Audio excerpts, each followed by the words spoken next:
Welcome to SP summer classes. My self Vinita. तो आज की क्लास में हम बीएड सेकेंड ईयर के first subject knowledge and curriculum से रिलेटेड क्वेश्चंस को डिस्कस करेंगे। तो आइए देखते हैं। तो फर्स्ट क्वेश्चन में पूछा हुआ है कि द करिकुलम इंक्लूड्स, यानी कि पाठ्यक्रम में क्या क्या समाहित होता है।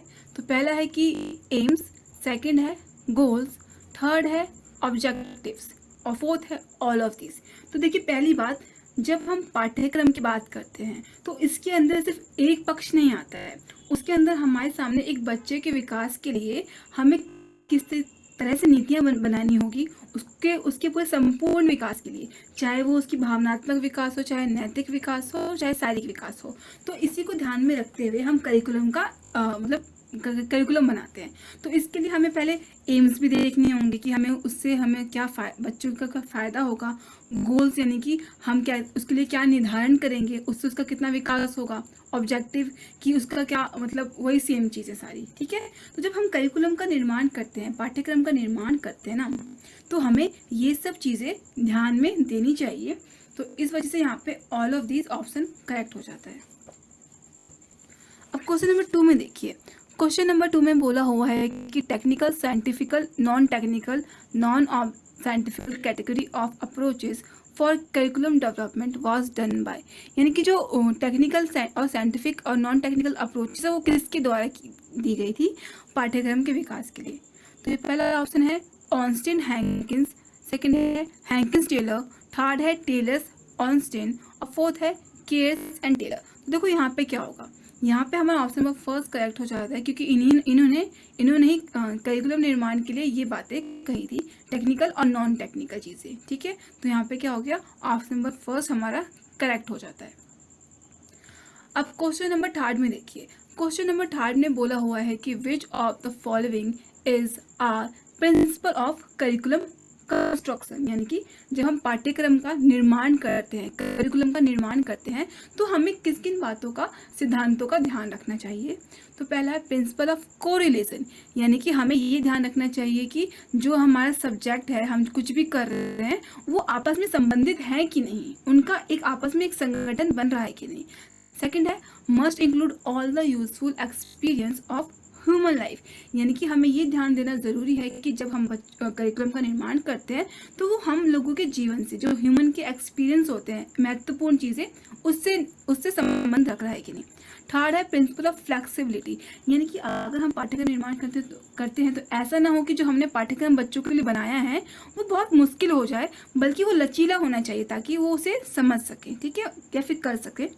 और for the all of this, तो देखो ये सारे ही जो पॉइंट्स हैं ना, कोरिलेशन के या फिर एक्सपीरियंस ऑफ ह्यूमन लाइफ की हम बात करते हैं, ये एक इम्पॉर्टेंट फैक्टर्स होते हैं जो हमें जब पाठ्यक्रम का निर्माण करते हैं तो उसमें एक महत्वपूर्ण भूमिका का रोल अदा करते हैं। तो इस वजह से यहाँ पे क्या हो गया, ऑप्शन नंबर जो फोर्थ है वो करेक्ट हो जाता है। अब क्वेश्चन नंबर 4 देखिए।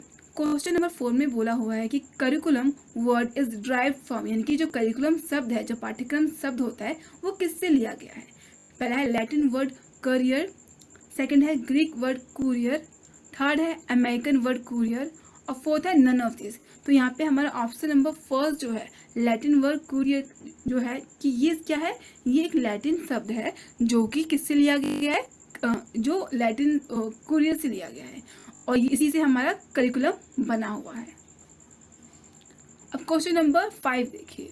क्वेश्चन नंबर 5 में बोला हुआ है कि द वर्ड करिकुलम मीन्स, यानी कि जब हम पाठ्यक्रम की बात करते हैं, यानी ठीक है, तो वो उसका मतलब क्या होता है। तो पहला है कोर्स टू फोर्स, यानी कि जब हम किसी चीज़ को करवाते हैं तो उसको हम ज़बरदस्ती फोर्स करें। सेकंड है कोर्स टू रन, यानी कि जो जितने भी हम चीज़ें पढ़ाने वाले हैं बच्चों को, जो भी करवाने वाले हैं गतिविधि या फिर एक्टिविटीज़ हो गया, उसकी बात करें कि हमें वो करवाना है। थर्ड है सिलेबस ऑफ स्कूल, देखो सिलेबस के अंदर हमारी सिर्फ पाठ्य सामग्री आती है, यानी कि जो हम बच्चों को, हमें मान लीजिए मैथ पढ़ाना है या फिर साइंस पढ़ाना है तो उसके लिए किताबें हो गई, तो वो होता है पाठ्य वस्तु, जो हमको बच्चों को क्या करना है, पढ़ाना है, तो वो हो गया सिलेबस ऑफ स्कूल, यानी कि हमारे जो स्कूल का जो सिलेबस है उसकी बात हो रही है। फोर्थ ने बोला है ईयरली सिलेबस, यानी कि जो साल भर में हमें बच्चों को पढ़ाना है ना, पाठ्य वस्तु जो लगाएंगे बच्चों को पढ़ाने के लिए, जो हमारी जो किताबें होंगी उसकी बात हो रही है। तो देखो यहाँ पे हमारा ऑप्शन नंबर जो सेकंड है कोर्स टू रन, ये ठीक हो जाता है। क्योंकि देखो, जब हम करिकुलम की बात करते हैं ना, तो हमें ये समझना ज़रूरी है कि करिकुलम सिर्फ किताबी ज्ञान तक सीमित नहीं होता। करिकुलम का एक रूप है जो बहुत बड़ा है, जिसके कारण हम बच्चों के विकास की बात करते हैं, जिसमें उसके हर पक्ष पे आता है, चाहे उसकी शारीरिक पक्ष हो, चाहे भावनात्मक पक्ष हो, या फिर उसकी मूल्य यानी कि वैल्यू की हम डेवलपमेंट की बात करते हैं। ठीक है, तो हम उसके लिए हमें क्या सिर्फ किताबी सिलेबस, और जबकि जो सिलेबस होता है वो सिर्फ एक तरह से किताबी ज्ञान होता है। यानी कि हम हमारे जो मैथ्स की बुक हो गई, साइंस की बुक हो गई, या हिंदी की होगी, कंप्यूटर साइंस की होगी किताब, जो सिर्फ हम पढ़ा रहे हैं, बल्कि करिकुलम का जो स्वरूप है वो बहुत बड़ा होता है। तो ये क्या हो गया, कोर्स टू रन, यानी कि जो हम इसका मतलब ये होता है कि कोर्स जो हम मतलब करवाने वाले हैं, रन करवाने वाले हैं। ठीक है, तो ये क्या हो गया, ऑप्शन नंबर सेकंड करेक्ट हो गया। अब क्वेश्चन नंबर 6 देखिए। क्वेश्चन नंबर 6 में बोला हुआ है कि theory that have observations and scientific study about how people learn, यानी कि ऐसी कौन सी थ्योरी होती है जिसमें क्या होता है, ऑब्जर्वेशन होता है, यानी कि हम क्या करते हैं, अवलोकन, यानी कि हम देखते हैं, और साइंटिफिक यानी कि वैज्ञानिक हम वैज्ञानिक पढ़ाई करते हैं। तो इसको, और जिसमें हम देखते हैं कि लोग कैसे सीखते हैं, लर्न कैसे करते हैं। ठीक है, तो पहला है कंस्ट्रक्टिविज्म, यानी कि संरचनावाद। सेकंड है साइंटिफिक स्टडी, वैज्ञानिक जो हम पढ़ते हैं वो। थर्ड है ग्रुप स्टडी, यानी कि हम जो हम समूह में पढ़ते हैं उसकी बात। फोर्थ है ह्यूमन स्टडी, यानी कि जो हम इंसानों पे पढ़ाई करते हैं उसकी बात हो रही है। तो देखो, जब हमारे यहाँ पे अवलोकन हो रहा है, which is called observation, and scientific यानी कि वैज्ञानिक चीज़ें हम पढ़ाई कर रहे हैं। ठीक है, तो ये क्या हो गया, ये हो गया option number second, scientific study. ठीक है, कंस्ट्रक्टिविज्म में तो हम चीज़ों को बनाते हैं, खुद से कंस्ट्रक्ट करते हैं। ग्रुप स्टडी में तो हम सब समूह में हम पढ़ते हैं। ह्यूमन में तो हम एक मतलब मनुष्य पे हम वो शोध कर सकते हैं। ठीक है, तो यहाँ पे क्या हो गया, सेकंड। अब क्वेश्चन नंबर 8 देखिए। क्वेश्चन नंबर 8 में बोला हुआ है कि अननेचुरलिस्टिक वे, यानी कि जब हम इसमें बात हो रही है प्रगतिवादियों की, जो दर्शन है हमारा, उसके हिसाब से बोला हुआ है। तो वो क्या बिलीव करते हैं, पहला है कि बिलीव स्ट्रांगली इन गॉड, यानी कि भगवान के अस्तित्व में विश्वास करते हैं। सेकेंड है believe ultimate reality is material not spiritual, यानी कि वो विश्वास करते हैं कि जो असली रियलिटी है वो क्या है, वो है मटेरियल, यानी कि जो हमारे जो संसार है ना, चीज़ें हैं हमारे संसार में, उसकी बात हो रही है ना। तो और स्पिरिचुअल की बात नहीं हो रही है, नॉट स्पिरिचुअल, यानी कि आध्यात्मिकता की बात नहीं हो रही है। थर्ड में बोला हुआ है कि believes that nothing is final in the world, यानी कि वो विश्वास करता है कि इस संसार में कोई भी चीज़ अनिश्चित काल तक नहीं रहेगी। ठीक है, तो ये है। फोर्थ है बिलीव्स इन स्पिरिचुअल लाइफ, यानी कि आध्यात्मिकता की बात कर रहे हैं। तो यहाँ पे हमारा ऑप्शन नंबर सेकंड है वो करेक्ट हो जाता है। क्योंकि देखो, नेचुरलिस्टिक में ये बोला जाता है कि जो एक इंसान है, वो जो भी है वो अपनी प्रकृति की वजह से है, जो हमारे जो पर्यावरण है या भौतिक चीज़ें हैं उसकी वजह से हैं। ठीक है, तो यहाँ पे क्या हो गया, प्रकृति हो गई। और ये लोग स्पिरिचुअल में बिलीव नहीं करते थे, उन्होंने ईश्वर के अस्तित्व को नकारा है। उन्होंने कहा है कि जो कुछ भी है वो हमारी प्रकृति के कारण है, और कहीं ना कहीं हमारा जो एक बच्चे का जो विकास होना सबसे अच्छा वो तभी होगा जब आप उसको प्रकृति में छोड़ दोगे, यानी कि जो उसकी नेचुरल फॉर्म में वो डेवलप हो रहा है ना। तो हम ये बोला जाता है। और यहाँ तक भी बोला जाता है कि हम इंसान क्या करते हैं कि हम जबरदस्ती, मतलब नेचुरलिज्म में बोला जाता है, प्रकृतिवाद में, कि जबरदस्ती उनके जो संरचना में मतलब बाधा डालते हैं, उनको जबरदस्ती सिखाते हैं। तो ये बिलीव करते हैं कि हमें जैसी चीज़ें वैसी ही रहने देनी चाहिए नेचुरल वे में, है ना।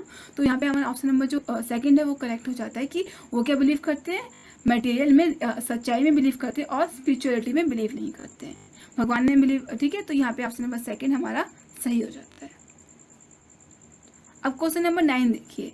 क्वेश्चन नंबर 9 में बोला हुआ है कि which philosophy is the youngest philosophy, यानी कि इनमें से कौन सी फिलोसफी सबसे यंगेस्ट, यानी कि सबसे नवीन, यानी कि अब तक मतलब सबसे ज़्यादा अब पहले की है, नई की बात होगी। ठीक है, तो फर्स्ट है आइडियलिज्म, यानी कि आइडियलिज्म, और सेकेंड है मार्क्सिज्म, थर्ड है एग्जिस्टेंशलिज्म, और फोर्थ है रियलिज्म। तो देखो यहाँ पे हमारा ऑप्शन नंबर थर्ड जो है एग्जिस्टेंशलिज्म सही हो जाता है, जो कि 19th सेंचुरी में लिया गया है। ठीक है, अब क्वेश्चन नंबर 10 देखिए।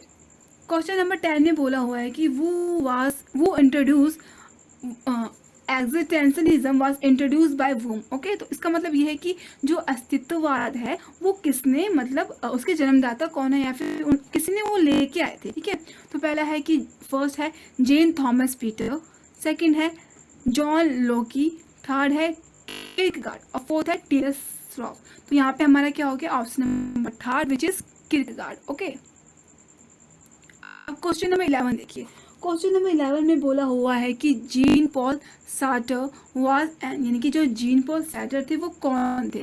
तो पहला है फ्रेंच राइटर, सेकंड है अमेरिकन फिलोसोफर, थर्ड है जर्मन आइडलिस्ट और फोर्थ है नन ऑफ द अबव। तो देखिए यहाँ पे हमारा ऑप्शन नंबर जो फर्स्ट है फ्रेंच राइटर, क्योंकि ये जो जीन पॉल सार्टर थे वो एक नास्तिक दर्शन को मानते थे, ठीक है, और ये कहीं ना कहीं फ्रेंच राइटर थे वो हमारे। तो यहाँ पे हमारा ऑप्शन नंबर फर्स्ट जो है वो करेक्ट हो जाता है। अब क्वेश्चन नंबर 12 देखिए। क्वेश्चन नंबर 12 में बोला हुआ है कि Indian philosophy of knowledge is based on, यानी कि जो हम इंडियन फिलोसफी की बात करते हैं, जो भारतीय दर्शन की बात हो रही है इसमें, वो ज्ञान के बारे में किसके आधार पर बोला था, ठीक है। तो पहला है ट्रुथ यानी कि सत्य, सेकंड है कर्म यानी कि हम जो कार्य करते हैं, थर्ड है स्पिरिचुअलिटी यानी कि आध्यात्मिकता की बात हो रही है, और फोर्थ क्या है, ऑल ऑफ द अबव यानी कि इनमें से सभी की बात हो रही है।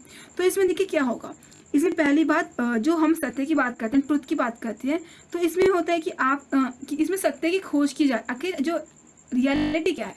जो कर्म होता है वो ये होता है कि आप इंसान जो होता है वो जो भी काम करता है ना, उसके लिए खुद का उसका अगर वो खुश भी है या फिर दुखी भी है, वो उसके कर्म के आधार पे होता है, इसमें ये बोला जाता है। स्पिरिचुअलिटी में स्पिरिचुअलिटी आध्यात्मिकता की बात की जाती है। तो यहाँ पे क्या हो गया, ऑल ऑफ द अबव, क्योंकि ये कहीं ना कहीं हमारे ज्ञान में या फिर फिलोसफी में हमारे इनका रोल होता है कहीं ना कहीं, ठीक है। अब क्वेश्चन नंबर 13 देखिए।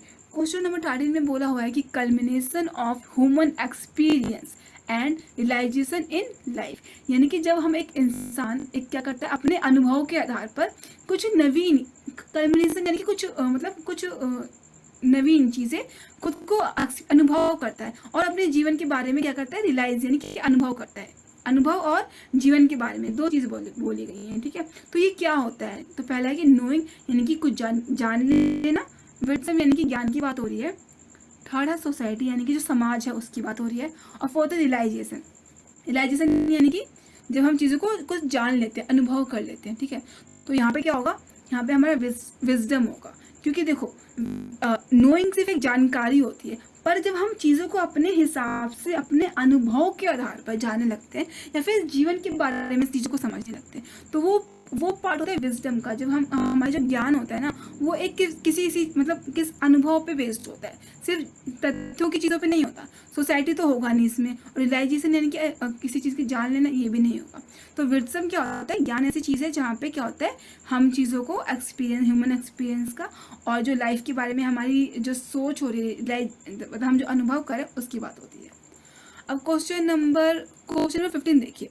क्वेश्चन नंबर 15 में बोला हुआ है कि a course of study offered by a school is, यानी कि जब हम किसी कोर्स की बात हो रही है कि जो कौन ऑफर कर रहा है, विद्यालय ऑफर यानी कि स्कूल ऑफर कर रहा है, तो उसको क्या बोलते हैं। तो देखिए कोर्स पे ध्यान रखिएगा, ठीक है।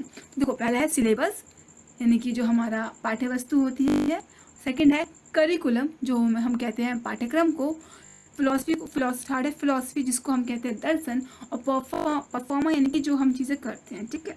तो देखो यहाँ पे क्या होगा, यहाँ पे हमारा ऑप्शन नंबर जो सेकंड है करिकुलम जिसको हम कहते हैं पाठ्यक्रम बोलते हैं, वो ठीक हो जाता है। क्योंकि देखो सिलेबस और करिकुलम में ये फ़र्क होता है कि जो सिलेबस जो होता है ना, वो सिर्फ हमारी किताबी चीज़ों तक रहता है, ठीक है, कि हमने कि बच्चों को ये पढ़ाना है, ये चीज़ें करवानी है, या फिर कोई एक्टिविटीज़ करवानी है। मतलब सिलेबस इन द सेंस कि वो एक पाठ्य वस्तु के तरीके से देखिए, किताबों के तरीके से देखिए। करिकुलम को ऐसे देखिए कि जब हम स्कूल में क्योंकि सिर्फ किताबें नहीं होती है ना, उसमें हमें बच्चों को प्रेयर करवानी होती है, उनको म्यूजिक करवाना होता है, स्पोर्ट्स करवाना होता है, डांस करवाना होता है, योगा, मतलब इतनी अनलिमिटेड चीज़ है। और वो क्यों होती है, ताकि बच्चों का पूरा एक ओवरऑल डेवलपमेंट यानी कि विकास हो सके। तो ये क्या होता है, कोर्स होता है पूरा स्कूल की तरीके से, तभी तो एक इंसान बच्चे का एक बालक का विकास हो पाएगा। तो इस वजह से यहाँ पे जो करिकुलम है ये कोर्स होता है स्कूलों के द्वारा जो हम पढ़ाते हैं, जिससे क्या होता है बच्चों का संपूर्ण विकास होता है ना। तो ये क्या हो गया, करिकुलम।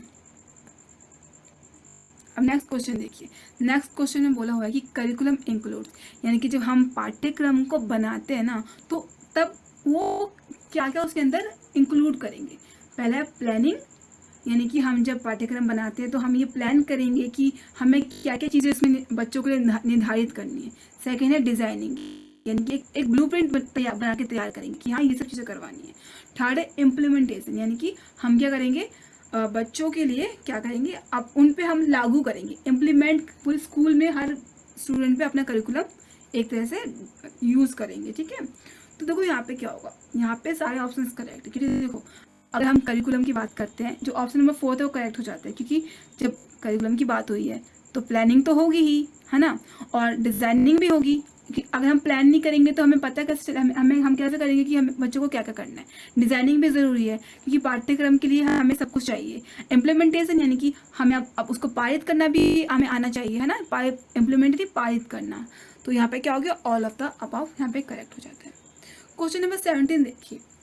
क्वेश्चन नंबर 17 में बोला हुआ है कि which of the following factor will not influence curriculum development, यानी कि इनमें से कौन सा कारक, फैक्टर यानी कि कारक, किसको इन्फ्लुएंस नहीं करेगा, किसको प्रभावित नहीं करेगा, करिकुलम डेवलपमेंट यानी कि पाठ्यक्रम को विकास में प्रभावित नहीं करेगा। नहीं की बात हो रही है, ठीक है। तो पहला फिलोसफिकल फैक्टर्स यानी कि दार्शनिक कारक, दूसरा है साइकोलॉजिकल फैक्टर यानी कि मनोवैज्ञानिक कारक, थर्ड है इन्वायरमेंटल फैक्टर्स यानी कि जो वातावरण के कारक होते हैं वो, और फोर्थ है नन ऑफ दिस। तो देखो यहाँ पे ऑप्शन जो फोर्थ है नन ऑफ दिस करेक्ट होता है, क्योंकि जब हम करिकुलम का विकास करेंगे तो साइकोलॉजिकल फिलोसफिकल फैक्टर जो फर्स्ट है वो तो करेगा ही। जो दर्शन हमारे हमने पढ़े हैं इस बुक में, हमारे चाहे वो प्रगतिवाद हो, चाहे सांख्य हो, चाहे हमारा वेदांता हो, या फिर हमारा प्रैग्मेटिज्म हो, ये सब प्रयोजनवाद हो, ठीक है। तो ये सब कहीं ना कहीं हमारे करिकुलम पे, क्योंकि हमारे जो करिकुलम है कहीं ना कहीं इन सब से भी इसकी चीज़ें निकली हुई हैं, है ना। तो ये क्या हो गया, ये तो फैक्टर मतलब इन्फ्लुएंस करेगा। साइकोलॉजिकल फैक्टर यानी कि देखो अब मनोवैज्ञानिक तरीके से सोचा जाए तो अब बच्चे के मनोविज्ञान के रूप से अगर हम 5th क्लास के बच्चों का मनोविज्ञान यानी कि साइकोलॉजिकल फैक्टर और 10th क्लास का साइकोलॉजिकल फैक्टर अलग होगा तो करिकुलम भी उस हिसाब से अलग ही बनेगा, है ना। तो ये भी कहीं ना कहीं प्रभावित तो करेगा ही, क्योंकि उन दोनों के एज ग्रुप में मतलब फ़र्क होता है, और हम उसी के हिसाब से उसके बच्चों की साइकोलॉजी यानी कि मनोविज्ञान के हिसाब से वो कैसे, उसकी सोच कितनी विकसित है उसके हिसाब से क्या करेंगे, करिकुलम का निर्माण करेंगे। और जो थर्ड बोला हुआ था इन्वायरमेंटल फैक्टर यानी कि जो प्राकृतिक कहेंगे तो वातावरण का कारक है वो भी प्रभावित करता है, क्योंकि हमारे समाज में जो हो रहा है ना, तो उसी को हमें बच्चों को बताना है। या फिर हमारे माहौल में क्या हुआ, हमारा जो इंग्लिश होता है या फिर हिंदी होता है उसमें तो हम हिस्ट्री होता है, तो वो क्या होता है इन्वायरमेंटल फैक्टर्स पे डिपेंड करता है। हमारा साइंस जो है उसमें सब चीज़ें सब आती हैं। ये क्या है इन्वायरमेंटल फैक्टर्स है ना। तो ये क्या हो गया, सारे ही ऑप्शन यहाँ पे करेक्ट है, तो इसलिए यहाँ पे क्या हो गया नन ऑफ दिस, यानी कि क्वेश्चन में क्या पूछा था कि क्या इन्फ्लुएंस नहीं करेगा, बल्कि हम देख रहे हैं कि सब इन्फ्लुएंस कर रहा है, तो यहाँ पे क्या हो गया फोर्थ नन ऑफ दिस। अब क्वेश्चन नंबर 18 देखिए। क्वेश्चन नंबर 18 में बोला हुआ है कि फिलोसफी एंड एजुकेशन आर, यानी कि जो दर्शन और जो हमारा शिक्षा होती है एजुकेशन होता है उसके बारे में बताइए। तो पहला है इंटरडिपेंडेंट यानी कि एक दूसरे पर क्या होना, आश्रित होना, मतलब एक के बिना दूसरे का काम नहीं होगा, ठीक है, इंटरडिपेंडेंट। सेकेंड है इंटर रिलेटेड यानी कि आपस में संबंधित है, ठीक है। और थर्ड है बोथ 1 and 2 और फोर्थ है नन ऑफ दिस।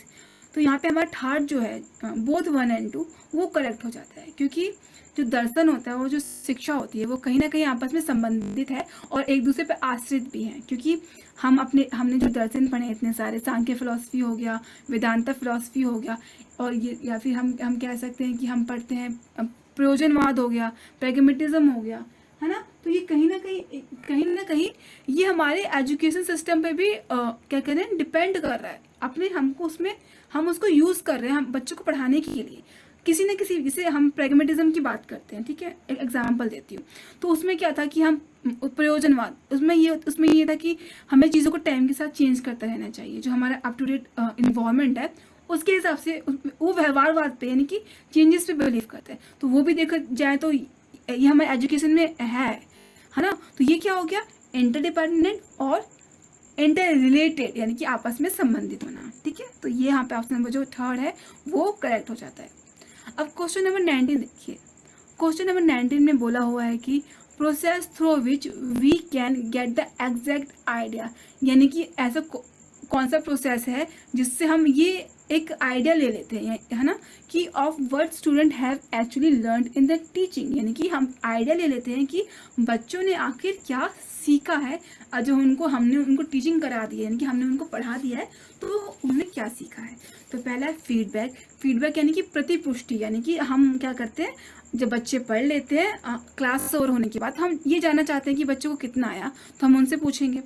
सेकंड है एवोल्यूशन, जिसका मतलब होता है मूल्यांकन, कि हम क्या करते हैं यूनिट खत्म होने के बाद या फिर पूरा साल खत्म होने के बाद हम बच्चों का मतलब मूल्यांकन करते हैं, एवोल्यूशन करते हैं, जिसके अंदर हमारे बहुत सारी चीज़ें आती हैं, सम्मेटिव होते हैं, फॉर्मेटिव हो गया, टेस्ट हो गए, ये सब आते हैं, है ना।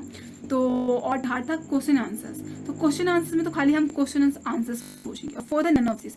तो देखो यहाँ पे क्या हो गया, यहाँ पे हो गया एवोल्यूशन, क्योंकि जब हम बच्चों को पढ़ा चुके हैं, ठीक है, तो हमारा सबसे अच्छा तरीका ये है कि या तो हम फॉर्मेटिव या फिर समेटिव या फिर कोई भी किसी भी टाइप से एवोल्यूशन कर सके, क्योंकि मूल्यांकन जो बहुत बड़ा स्वरूप होता है ना।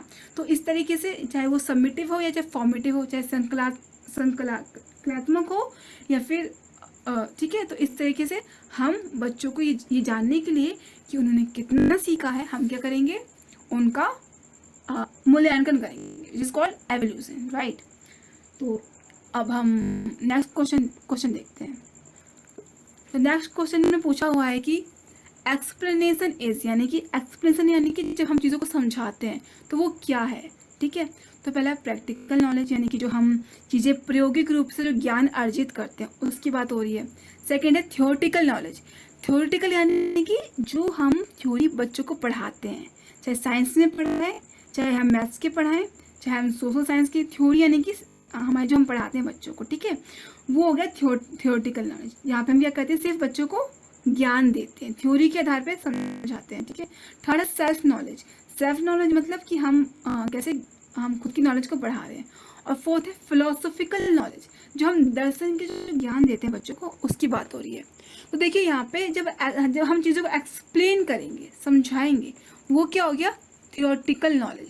जैसे कि मैं अभी आप लोगों को क्या कर रही हूँ, इस ऑप्शन को समझा रही हूँ, मतलब ये सब चीज़ें जो थी थ्योरी, कहीं ना कहीं प्रैक्टिकल नॉलेज भी एक थ्योरी ही है ना, या फिर थ्योरेटिकल या फिर सेल्फ नॉलेज। तो मैं क्या कर रही हूँ, कुछ नहीं कर रही हूँ, बस आपको समझा रही हूँ, एक्सप्लेन कर रही हूँ। तो ये क्या हो गया, थियोरेटिकल नॉलेज, आपको सिर्फ ज्ञान जा रहा है ना, मैं प्रयोग नहीं कर रही हूँ। अगर मैं इस चीज़ को आपको मतलब जैसे कि हम साइंस में देखते हैं कि हम बच्चों को सिखाते हैं, तो वो कैसे सिखाते हैं, प्रैक्टिकल के थ्रू, है ना। तो ये क्या हो गया, थियोरेटिकल नॉलेज हो गई, जो आप क्या कहते हैं, सिद्धांतों को बच्चों को बताते हो, ठीक है। तो ये क्या हो गया, theoretical knowledge, right.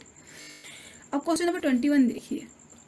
Question number 21 में बोला हुआ है कि which of the following is not a branch of philosophy, यानी कि इनमें से कौन सा फिलोसफी यानी कि दर्शन का एक शाखा, ब्रांच यानी कि शाखा नहीं है, उसकी बात हो रही है। तो फर्स्ट में बोला है मेटाफिजिक्स, जिसको कहते हैं तत्व ज्ञान, तत्वमीमांसा ज्ञान। और सेकंड है इप्टिमोलॉजी, जिसको कहते हैं ज्ञान मीमांसा ज्ञान। और थर्ड है एक्सियोलॉजी, जिसको कहते हैं मूल्य मीमांसा ज्ञान, ओके। और फोर्थ है एमियोलॉजी, ठीक है। तो देखो इसमें जो दर्शन ज्ञान जो हम पढ़ते हैं, एजुकेशन फिलोसफी, जो ज्ञान का दर्शन पढ़ते हैं, उसमें मेटाफिजिक्स भी पार्ट है, इप्टिमोलॉजी भी पार्ट है और एक्सियोलॉजी भी पार्ट है, ठीक है। और जो पार्ट नहीं है वो है एमियोलॉजी, ठीक है। तो यहाँ पे ऑप्शन हमारा जो फोर्थ है वो करेक्ट हो जाता है, क्योंकि इसमें कौन सी ब्रांच की बात नहीं कर रहे थे, फिलोसफी की, एमियोलॉजी की बात नहीं हुई थी, ठीक है। देखो तो यही हो गया हमारा, इसमें हम पढ़ते हैं, ठीक है। देखो इसमें जो ये जो चीज़ है, branch of philosophy, metaphysics, epistemology, ये हर उसमें यूज़ होता है। जैसे तत्व की बात कहें तो कि चीज़ें तत्व से बनी है, उस टाइप से इसमें बोले जाते हैं। एपिस्टेमोलॉजी में ज्ञान की बात होती है और एक्सियोलॉजी में मूल्यों की बात होती है, सात्विक मूल्य हो गया, इस टाइप की जो मूल्यों की बात होती है वो इसमें होता है। अब नेक्स्ट क्वेश्चन देखते हैं, क्वेश्चन नंबर 22। क्वेश्चन नंबर 22 में बोला हुआ है कि which of the following is not a branch of philosophy, sorry, question number 23 में बोला हुआ है कि idealism word is derived from, यानी कि जो आइडियलिज्म शब्द है वो किससे ड्राइव्ड हुआ है, ठीक है।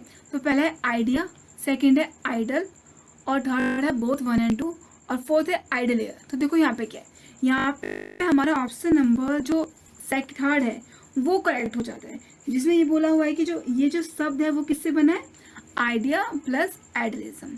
ठीक है, अब क्वेश्चन नंबर 24 देखिए। क्वेश्चन नंबर 24 में बोला है कि which form of naturalism regard man as a machine, यानी कि आखिर प्रकृतिवाद के किस फॉर्म, यानी कि जो अलग अलग फॉर्म होते हैं उसकी इसके अंतर्गत भी, तो अंतर्गत यानी कि उसके अंदर बहुत सारे अलग अलग पार्ट होते हैं, तो उसमें किसमें बोला है कि जो इंसान है उसको मशीन की तरह देखा हुआ है। तो यहाँ पे पहला है बायोलॉजिकल नेचुरलिज्म, सेकंड है फिजिकल नेचुरलिज्म और थर्ड है मैकेनिकल नेचुरलिज्म। तो देखो बायोलॉजिकल नेचुरलिज्म ये होता है कि जब हम ये पढ़ते हैं कि इंसान का विकास किस किस तरीके से हुआ है ना, प्रगतिवाद में हम इंसान कैसे मतलब डेवलपमेंट उसकी हुई है, उसका विकास किस तरीके से आदि मानव तक, इस तरह से जो बातें होती है वो बायोलॉजिकल होती है, बायोलॉजिकल नेचुरलिज्म होती है ना।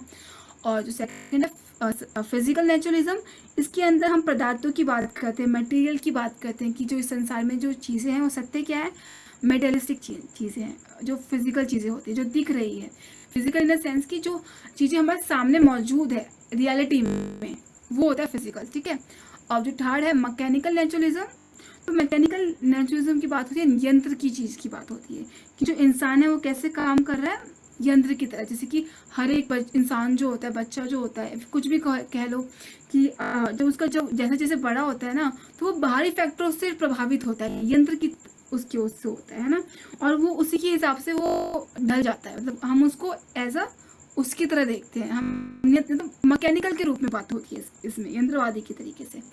तो यहाँ पे जो मशीन की तरह जो बात होती है वो मैकेनिकल नेचुरलिज्म में बात होती है, मैकेनिकल क्यों, यंत्रवादी। ठीक है, तो यहाँ पे क्या हो गया, ऑप्शन नंबर थर्ड जो है वो करेक्ट हो जाता है। अब क्वेश्चन नंबर 25 देखिए। क्वेश्चन नंबर 25 में बोला हुआ है कि which form of naturalism is based on notion of evolution. देखो वही बात होती है इसमें, जो डिफरेंट नेचुरलिज्म की फॉर्म के अंतर्गत आता है चीज़ें हैं उसकी। तो इसमें ये पूछा है कि जब एवोल्यूशन होता है, ठीक है, नोशन ऑफ एवोल्यूशन है कि जब क्या हो रहा है, विकास हो रहा है। जब एवोल्यूशन मतलब यही होता है कि जब एक चीज़ से बहुत विकास होता है किसी चीज़ का। तो देखो पहला है मैकेनिकल नेचुरलिज्म। तो मैकेनिकल में मैंने अभी पीछे क्वेश्चन में बताया था कि जो यंत्र की चीज़ होती है उसकी बात हो रही है कि इंसान कैसे अपने बाहर की चीज़ों से मतलब प्रभावित होता है और वो कहीं ना कहीं एक तरीके से उसमें ढलता है, तो वो मैकेनिकल हो गया। सेकेंड था फिजिकल नेचुरलिज्म, जो हम भौतिक हमारे जो भौतिक जो चीज़ें हैं, जो हमारी चीज़ें सामने मौजूद है प्रकृति में, उसकी बात हो रही है। बायोलॉजिकल ये हो गया कि जिसमें क्या होता है कि हम देखते हैं कि इंसान का विकास कैसा हो रहा है, वही जो हम इंसान आदि मानव की मैंने बात की थी कि कैसे कैसे हमारे लोगों का विकास हुआ, कहाँ से हम चले थे, हमारे अंदर क्या हो रहा है, एवोल्यूशन हो रहा है। ये क्या हो गया, बायोलॉजिकल हो गया, है ना। तो ये क्या हो गया, इसका आंसर हमारा थर्ड हमें करेक्ट दिख रहा है, तो इसका ऑप्शन नंबर थर्ड जो है वो करेक्ट है। और जो फोर्थ है ह्यूमनिस्टिक नेचुरलिज्म, इसके अंदर हम इंसानों की ज़रूरतों के हिसाब से बात होती है कि हम इंसानों को क्या क्या चीज़ों की ज़रूरत होती है ना। तो जब चीज़ों की ज़रूरत होती है हम उसी के हिसाब से हम अपने कार्य करते हैं, और नीड्स यानी कि ज़रूरत की बात होती है इसमें। तो यहाँ पे हमारा ऑप्शन जो थर्ड था, क्योंकि एवोल्यूशन की बात, जो विकास की बात किस में हुई, बायोलॉजिकल नेचुरलिज्म में। अब क्वेश्चन नंबर 26 देखिए। क्वेश्चन नंबर 26 में बोला हुआ है कि which form of naturalism studies the external nature, यानी कि कौन सी ऐसी नेचुरलिज्म है जिसमें हम बाहरी तत्व की बात करते हैं कि हमारे जो हम जो पढ़ाई करें, जो प्रगतिवाद के अंदर एक्सटर्नल फैक्टर यानी कि जो बाहरी तत्वों से निर्धारित हो रही है। तो पहला फिजिकल नेचुरलिज्म, ठीक है, फिजिकल यानी कि भौतिक संसार यानी कि फिजिकल यानी कि जो बाहरी चीज़ें होती हैं, है ना। तो देखो ये क्या हो गया, एक्सटर्नल चीज़ हो गई, बाहर की चीज़ हो गई। तो ऑप्शन नंबर फर्स्ट हमें ऐसी करेक्ट दिख रहा है। मैकेनिकल में वही जो यंत्र की चीज़ें की बात हो रही है। इन्वायरमेंटल में तो हम उसकी बात करते हैं कि हमारा जो पर्यावरण की हमारे जो फैक्टर्स हैं। और बायोलॉजिकल में वही था कि हमारा जो विकास है वो किस तरीके से हुआ है ना। तो यहाँ पे क्या हो गया, ऑप्शन जो फर्स्ट है वो करेक्ट हो जाता है। अब क्वेश्चन नंबर 27 देखिए। क्वेश्चन नंबर 27 में बोला हुआ है कि which form of pragmatism is concern with, यानी कि देखो प्रैग्मेटिज्म यानी कि प्रयोजनवाद, उसमें ये बोला है कि क्या बोला हुआ है कि कंसर्न विद ह्यूमन नीड्स, इंसानों की ज़रूरत, एस्पिरेशन एंड द सेटिस्फैक्शन, यानी कि जहाँ पे अपनी ज़रूरतों को पूरा करते हैं, ठीक है, ह्यूमन नीड्स यानी कि इंसान की ज़रूरतें। और देखो तो प्रयोजनवाद क्या होता है कि प्रयोजनवाद के अंदर यानी कि प्रैग्मेटिज्म के अंदर, तो पहले बायोलॉजिकल प्रैग्मेटिज्म, तो देखो ये नहीं होगा। बायोलॉजिकल में तो ये होता है कि हम इंसान का कैसे डेवलपमेंट हो रहा है। इन्वायरमेंटल प्रैग्मेटिज्म यानी कि पर्यावरण की बात हो रही है। एक्सपेरिमेंटल प्रैग्मेटिज्म, हम चीज़ों को प्रयोग करने लगते हैं, है ना, उसकी हमारी चीज़ों में व्यवहार में बदलाव है। फोर्थ है ह्यूमनिस्टिक प्रैग्मेटिज्म, जो इंसान की ह्यूमनिस्टिक यानी कि ज़रूरत की हिसाब से होता है। देखो यहाँ पे क्या हो गया, ऑप्शन नंबर 4 करेक्ट हो जाता है, which is called humanistic pragmatism, प्रयोजनवाद, इंसान की जो उसकी बात हो रही है। क्योंकि जब हम इंसानों की ज़रूरतों की बात करते हैं तो वो क्या होता है, ह्यूमनिस्टिक प्रैग्मेटिज्म, ठीक है। तो यहाँ पे हमारा ऑप्शन नंबर 4 है वो करेक्ट हो जाता है। अब क्वेश्चन नंबर 28 देखिए। क्वेश्चन नंबर 28 में बोला हुआ है कि all the experience which are utilized by the school to attain the aims of education is known as, यानी कि जो भी एक्सपीरियंस हम क्या करते हैं, यूटिलाइज करते हैं, हम ये अनुभव, ये एक्सपीरियंस लेते हैं कि हमें जो एम्स ऑफ एजुकेशन में मतलब हमारा जो शिक्षा का उद्देश्य है स्कूल, हाँ ना, वो कैसे पूरा होगा। जो स्कूल ये जब ये सब करता है तो वो क्या कहता है, उसे क्या कहते हैं। पहले करिकुलम यानी कि जो पाठ्यक्रम है, सेकेंड है सिलेबस विच इज़ कॉल्ड पाठ्यवस्तु, थर्ड है को करिकुलम एक्टिविटीज़, जो हम बाहरी चीज़ें करते हैं यानी कि और एक्स्ट्रा चीज़ें करते हैं, जिसमें हमारा music, sports, dance, yoga, school trips, ये सब आ गया। और फोर्थ है नन ऑफ दिस, ठीक है। देखो यहाँ पे क्या होगा, यहाँ पे हमारा ऑप्शन में जो फर्स्ट है वो करेक्ट हो जाता है, क्योंकि जो करिकुलम होता है उसके अंदर से हमारा सिलेबस भी आता है, को करिकुलम एक्टिविटीज़ भी आती है, अब और हमारा बहुत सब सारी चीज़ें आती है ना। तो ये क्या होता है, एक्सपीरियंस पे बेस्ड होता है, जो स्कूल उस पर यूटिलाइज करते हैं कि हमें बच्चों को कैसे अपने जो शिक्षा का उद्देश्य पूरा करने के लिए हमें कैसे कैसे क्या करना चाहिए। तो वो क्या हो गया, करिकुलम विच इज़ कॉल्ड पाठ्यक्रम। ओके, तो ये क्या हो गया, ऑप्शन नंबर फर्स्ट यहाँ पे करेक्ट हो जाता है। अब क्वेश्चन नंबर 29 देखिए। क्वेश्चन नंबर 29 में बोला हुआ है कि स्कूल इज अ, देखिए विद्यालय जो होता है वो क्या है, पहले मिनिएचर सोसाइटी। मिनिएचर यानी कि मिनिएचर मतलब ये होता है कि जब हम मिनिएचर, देखो जब हम किसी चीज़ का छोटा ढांचा बनाते हैं, ठीक है, किसी बड़ी बड़ी संरचना का, या फिर हम कह सकते हैं कि बड़ी चीज़ का छोटा सा ढांचा बनाया है, उसको मिनिएचर कहते हैं। सोसाइटी, समाज तो हमारा बहुत बड़ा होता है, इतना बड़ा, ठीक है, बहुत ज़्यादा, तो उसका जो छोटा सा रूप है उसको स्कूल कहते हैं। सेकंड है फॉर्मल सिस्टम, यानी कि जहाँ पे चीज़ें सलीके से हों, जो चीज़ें कुछ भी नहीं हो, मतलब उसका एक तरीका हो, उसका पैटर्न हो, बच्चों को क्या करना है, पंक्चुअलिटी, इन सब की बात होती है, वो फॉर्मल सिस्टम होता है। तो स्कूल के बारे में दो चीज़ें बोल रहे हैं, तो हमें पता नहीं कि क्या सही है, पहले बोथ 1 और 2, और फोर्थ है नन ऑफ दिस। देखो यहाँ पे क्या होगा, यहाँ पे हमारा ऑप्शन में जो थर्ड है वो करेक्ट हो जाता है, जिसे कहते हैं बोथ 1 और 2। क्योंकि देखो हमारा जो स्कूल होता है वो एक समाज का छोटा सा रूप है, जहाँ पे बच्चे अपने बच्चों से मिलते हैं, शिक्षक उन्हें बताते हैं, तो हम सीखते हैं वहाँ पे कि हमें समाज में कैसे रहना है। तो ये क्या हो गया, सोसाइटी का छोटा सा ढांचा हो गया, मिनिएचर हो गया। फॉर्मल सिस्टम भी है, क्योंकि यहाँ पे हम लोग सिर्फ एक ड्रेस कोड है, यहाँ पे हमें चीज़ों को एक बच्चों को सही तरीके से सिखाना है, डिसिप्लिन में रखना है, उनको हर चीज़ करवानी है, ठीक है। तो ये क्या है, ये फॉर्मल सिस्टम का रूप है। तो यहाँ पे option number third both and 1 और 2 करेक्ट है। अब क्वेश्चन नंबर 30 देखिए। क्वेश्चन नंबर 30 में बोला हुआ है कि what does facet means. First है बिग फेस, सेकेंड है लिटिल फेस, थर्ड है सिंथेसाइसिस, और फोर्थ है एप्लीकेशन यानी कि उसको प्रयोग करना। तो यहाँ पे फेसेट का मतलब होता है option number second which is called little face. अब क्वेश्चन नंबर 31 देखिए। क्वेश्चन नंबर 31 में बोला हुआ है कि the quality of having experience, the quality of having experience यानी कि ये जानना, एक्सपीरियंस यानी कि अनुभव होना, knowledge and good judgement, the quality of being wise, यानी कि ये पहली बात एक्सपीरियंस की बात हो रही है, यानी कि अनुभव होना। ये आपके पास ये पूछा हुआ है कि जब आपके पास ये खूबी होती है ना, अनुभव की, ज्ञान की, और गुड जजमेंट यानी कि आप कोई भी फैसला, जजमेंट यानी कि आप कोई भी फैसला ले सकते हो, सही या गलत का सही, ठीक है। The quality of being wise अब और ये साथ में आपके पास क्या है, चालाकी, वाइज यानी कि समझदार होना, उस तरीके से बात हो रही है। तो इसको क्या कहेंगे, ये बोला है। पहला है कि इसको आप ज्ञान कहोगे, सेकेंड है इसको इंफॉर्मेशन यानी कि जानकारी कहोगे, थर्ड है विजडम यानी कि जो ज्ञान होता है उसकी बात हो रही है, और फोर्थ है नॉलेज। देखो ये ऑल ऑफ द अबव, तो देखो यहाँ पे हमारा विजडम हो जाता है, जो हमारी जो ज्ञान की बात होती है, बिल्कुल जो इंसान एक उसके पास एक सोच होती है कुछ करने की, फिर समझने की, जो उसके एक्सपीरियंस पे बेस होती है, जब वो चीज़ों को करता है उसका एक्सपीरियंस आता है, वो सही और गलत में फैसला कर पाता है, तो ये क्या होगा, एक विजडम का हिस्सा होता है। ठीक है, अब नेक्स्ट क्वेश्चन देखते हैं। Question number 32। क्वेश्चन नंबर 32 में बोला है अकॉर्डिंग अकॉर्डिंग टू वूम, यानी कि ये बात किसी के द्वारा कही गई है और हमें ये बताना है। ठीक है, तो पहला है कि अकॉर्डिंग किसके द्वारा कही गई है। Curriculum includes all the experience that a child receives inside and outside the school, यानी कि जो पाठ्यक्रम होता है, करिकुलम होता है, वो दरअसल एक अनुभव होता है जो बच्चा क्या करता है अपने घर, inside and outside the school, यानी कि जो बाहर और मतलब स्कूल में कैसा बिहेव करना है, वो चीज़ वो अनुभव करता है उसके जरिए। In a program which are chalked out to help in developing is intellectual, इससे क्या होता है अगर और करिकुलम से क्या होता है कि बच्चों का क्या मदद हो रही है विकास में, इंटेलेक्चुअल यानी कि उसकी बौद्धिक विकास, फिजिकल यानी कि शारीरिक विकास, इमोशनल संवेगात्मक यानी कि जो इमोशंस की बात होती है, भावनाओं की बात होती है, सोशल यानी कि सामाजिक विकास भी हो रहा है, स्पिरिचुअल आध्यात्मिक विकास भी हो रहा है, और मोरल एक्सपेक्ट यानी कि जो उसकी हम मोरल कह सकते हैं, उसकी नैतिक विकास की बात होती है, उसकी बात कर रहा है।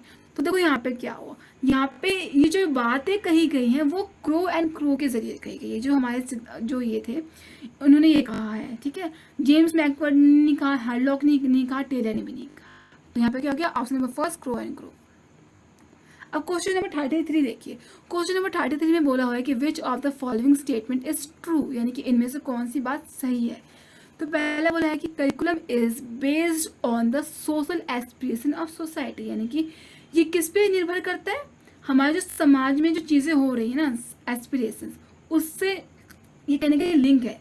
सेकेंड है curriculum outlines the goals and aims of the programme, यानी कि करिकुलम पाठ्यक्रम क्या करता है, एक तरह से जो हमारा उद्देश्य होता है या फिर जो हमारे जो प्रोग्राम हम पढ़ रहे हैं उसको क्या करता है, आउटलाइन की शेप देता है कि हमें बच्चों को क्या पढ़ाना है क्या नहीं पढ़ाना, उसका एक ढांचा, एक आउटलाइन बना के रखता है। इस हमारे जो तो वो एक तरह का प्रोग्राम है, उसकी बात हो रही है। थर्ड है curriculum is express as goals and aims of the programme, यानी कि हम करिकुलम को कैसे बता सकते हैं, एक्सप्रेस कर सकते हैं, गोल्स के थ्रू, एम्स के थ्रू, यानी कि हमारा क्या उद्देश्य है, हमारे क्या हम क्या करना चाहते हैं, है ना, बच्चों के विकास, बच्चों के ओवरऑल डेवलपमेंट के लिए, उसकी बात हो रही है। तो यहाँ पर देखो, यहाँ पर चारों ही चीज़ें सही हैं, इस वजह से यहाँ पे ऑप्शन में जो फोर्थ है वो सही हो जाता है। ठीक है, क्योंकि हमारे समाज से भी जुड़ा है, हमारा ये एक तरीके से गोल और एम्स का आउटलाइन यानी कि शेप भी दे रहा है, और ये क्या कर रहा है, मतलब ये भी कर रहा है कि आप किस तरह से गोल्स और एम्स को बता रहे हो। ठीक है, तो ऑप्शन नंबर फोर्थ जो है वो करेक्ट हो जाता है। अब क्वेश्चन नंबर 34 देखिए। क्वेश्चन नंबर 34 में बोला हुआ है कि which one of the following is not the part of participatory approach.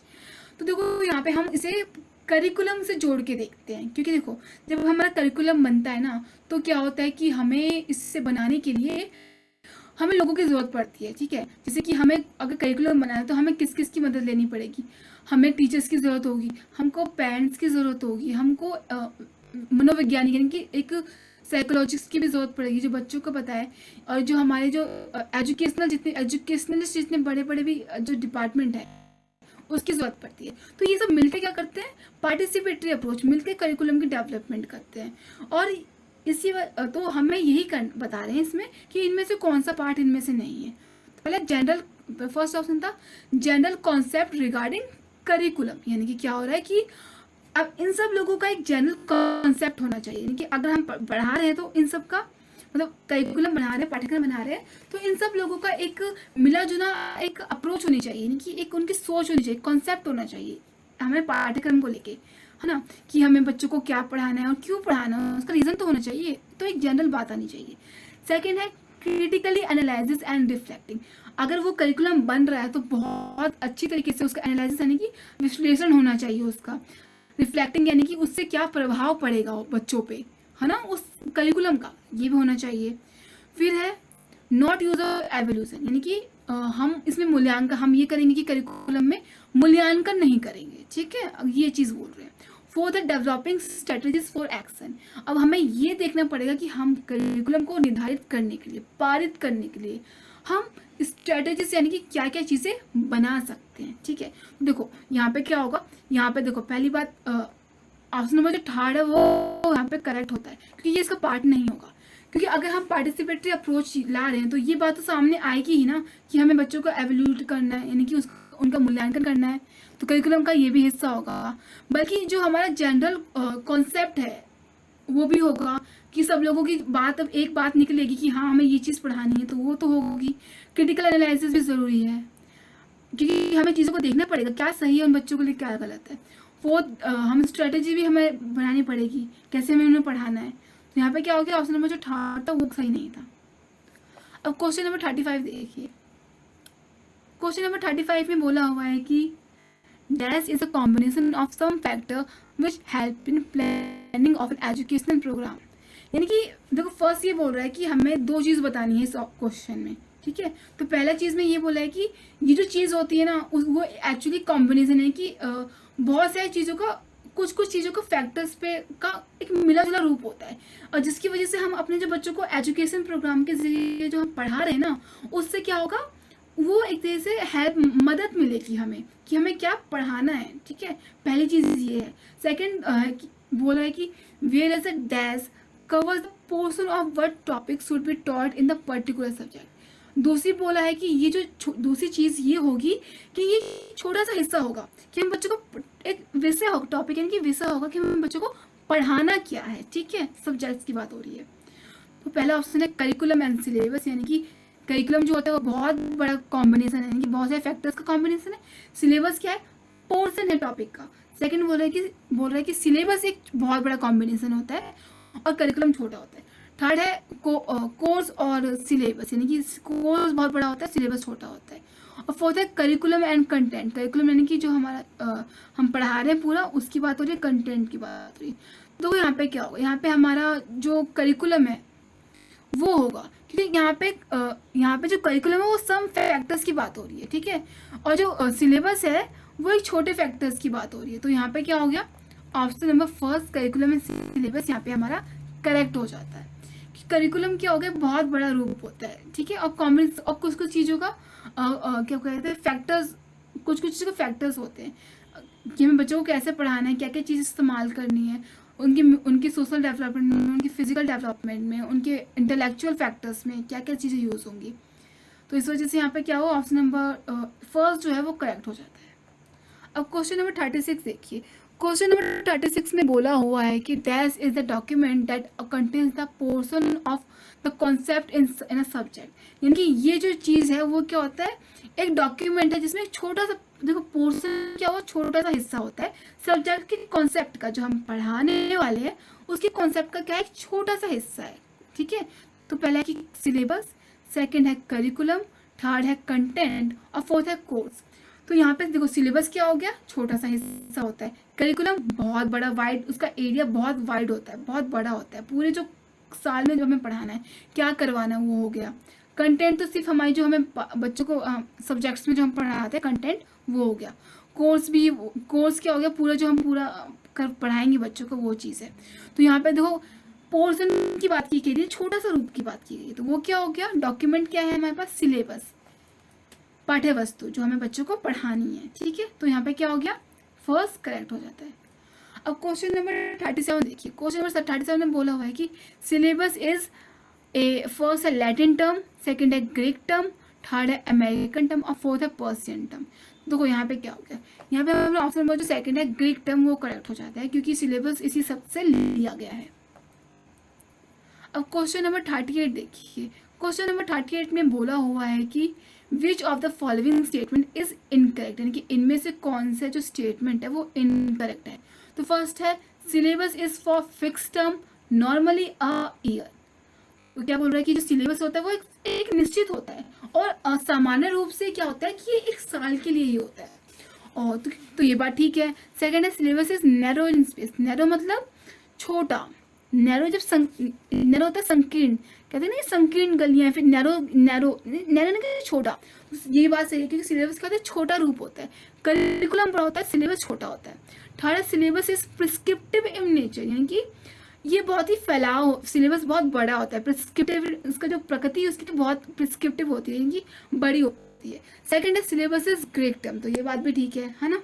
तो यहाँ पे हमारे खाली ऑप्शन नंबर जो थर्ड है, syllabus is prescriptive in nature, यानी कि सिलेबस क्या है, एक बड़ा रूप है, हमारे प्रकृति का मतलब उसका जो नेचर होगा, प्रकृति होगी वो बहुत ही बड़ी होगी, तो ये गलत है, ठीक है। बाकी सारे ऑप्शंस यहाँ पे करेक्ट, सॉरी ये सही है क्योंकि ये जो स्टेटमेंट है वो सही नहीं है ना, और हमको इसमें इनकरेक्ट ही पूछा हुआ है, तो यहाँ पे क्या हो गया, ऑप्शन नंबर थर्ड जो है वो करेक्ट हो जाता है। अब क्वेश्चन नंबर 39 देखिए, क्वेश्चन नंबर 39 में बोला हुआ है कि वो expresses 3 general principle of participatory approach. Participatory approach जो मैंने आपको बताया कि जहाँ पे जो लोग बच्चे सॉरी जो टीचर जो सब लोग मिलकर एक करिकुलम की डेवलपमेंट में हेल्प करते हैं, तो ये किसने ये प्रिंसिपल कौन लेके आया था, यहाँ पे ऑप्शन नंबर जो थर्ड है वो करेक्ट है, जो है बोथ 1 and 2। अब क्वेश्चन नंबर 40 देखिए, क्वेश्चन नंबर 40 में बोला हुआ है कि education according to the pragmatist, यानी कि जो प्रयोजनवाद के अंतर्गत जो शिक्षा होती है उसमें जो ये प्रैग्मेटिस्ट हैं वो उनके हिसाब से शिक्षा कैसी होती है। पहला है वोली पीपल ओरिएंटेड, यानी कि ये सिर्फ छात्र के आधार पर होती है। सेकंड है वोली सोसाइटी ओरिएंटेड, यानी कि ये क्या होती है, समाज के आधार पर होती है। थर्ड है वोली प्रपोजिव, ठीक है। और फोर्थ है वोली इंटरडिसिप्लिनरी, यानी कि क्या होती है, सिर्फ किताबी ज्ञान पर निर्भर होती है।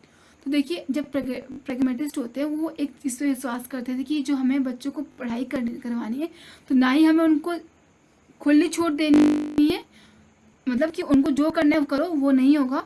सेकंड है कि ये भी नहीं होगा कि हम उनको क्या करेंगे, उनको उन पे चीज़ें फोर्स करेंगे। हम ये करेंगे कि बच्चे जो कर रहे हैं हम उन्हें एक मार्गदर्शक के रूप में हमें सिर्फ उनकी हेल्प करेंगे, ना ही वो मतलब छात्रों पे आधारित होगा, पीपल ओरिएंटेड होगा, ना ही सोसाइटी ओरिएंटेड होगा, और ना सब्जेक्ट पे ओरिएंटेड होगा। कैसा होगा, वोली प्रपोजिव, यानी कि अलग हो, मतलब कि सिर्फ दोनों चीज़ों पे निर्भर होता है कि एक आप उनको छूट भी देते हो और साथ साथ आप उनको क्या करते हो, आप उनको मार्गदर्शक यानी कि एक टीचर्स की तरह उसको चीज़ें उन पे थोपते नहीं हो, खाली उनको एक मार्गदर्शक के रूप में देखते। तो यहाँ पे ऑप्शन में जो फोर्थ है वो करेक्ट हो जाता है।